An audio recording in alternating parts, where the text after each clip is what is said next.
Bonjour à tous. Un nouveau tuto, molletage, filetage. Tuto pour utiliser de nouvelles fonctions, hélice, spirale, enlèvement de matière spécifique. On va voir ça ensemble. Pour commencer, on va attaquer la révolution. Donc il va falloir on va faire une pièce de révolution toute simple. Donc, comme à l'accoutumée, donc une esquisse. Donc esquisse sur le plan de face sélectionné, esquisse. Pièce de révolution égale axe égale ligne de construction qui sera donc notre axe de révolution. Donc vous regardez le plan qui est donné, donc notamment ce plan. Donc on va dessiner le tour de la pièce. Donc ici vous avez le plan sur la page 2, vous avez toutes les cotes, donc une vue de face, une vue de côté, une vue en coupe, une vue de détail pour pouvoir réaliser cet axe. C'est parti. Donc on y va. On part de l'origine évidemment.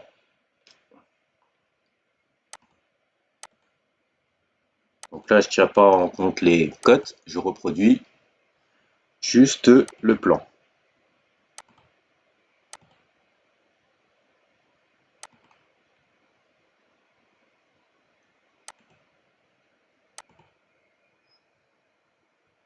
J'essaye de ne pas mettre trop de contraintes. Et je referme. Voici ma forme. Maintenant, sur cette forme, on va mettre la cotation. Donc, pour rappel, soit on met les diamètres, puis les longueurs, ou soit les longueurs, puis les diamètres. C'est bien d'adopter une méthodologie, c'est-à-dire de ne pas se mélanger tous les pinceaux en mettant diamètre, longueur, puis en oubliant un peu tout. Moi, personnellement, allez, tiens, je vais commencer par les diamètres. Donc, je cherche, j'ai diamètre 6, diamètre 12, diamètre 13, diamètre 8, diamètre 11. C'est ce qui est sur le plan. Donc, cotation intelligente, je vais commencer par le diamètre 6. Donc, entre là et la ligne de construction, et je vais bien en dessous. Donc, ici, j'ai un diamètre de 6.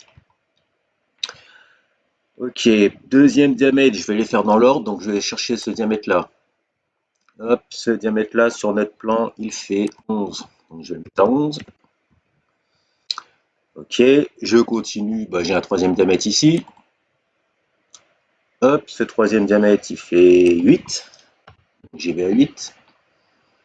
Ok, je continue. Ce diamètre-là, c'est un diamètre qui est le même que celui-là. Donc, c'est diamètre 12.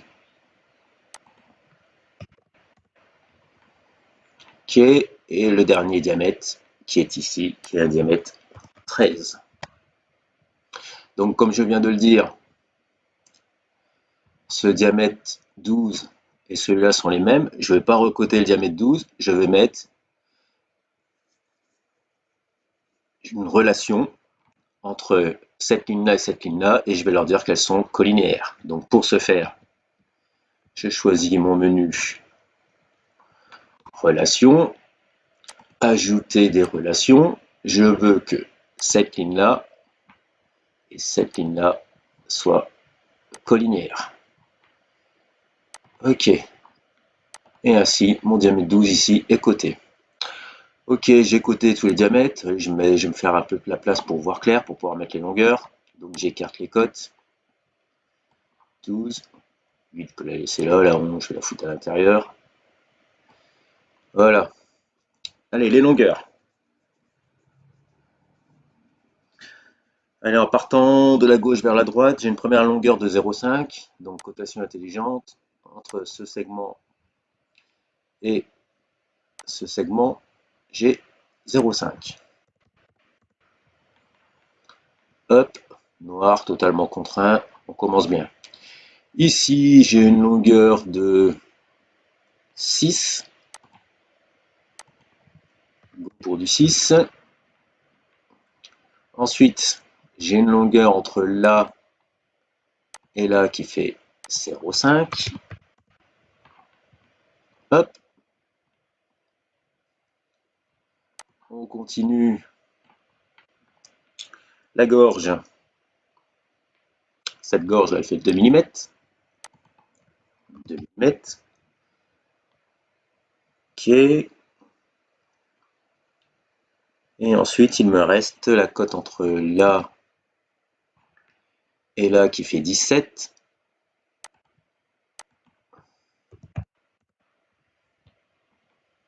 Et pour finir, la cote totale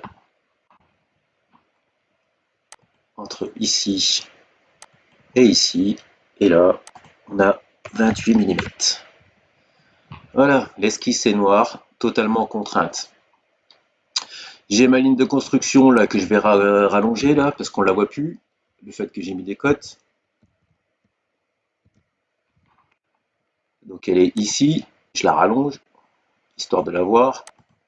Pas obligatoire, mais c'est pour la voir. Donc voilà notre esquisse terminée par rapport au plan. Donc elle est noire, totalement contrainte. Je vais lui faire une fonction qui a base bossage avec révolution. Et je vais valider. Voici mon aperçu. Donc borne 360 degrés, voilà quoi, j'ai rien à faire, hein, c'est un axe plein, donc j'ai plus qu'à valider. Voilà, voici la révolution finie. Et bon, on passe à la suite.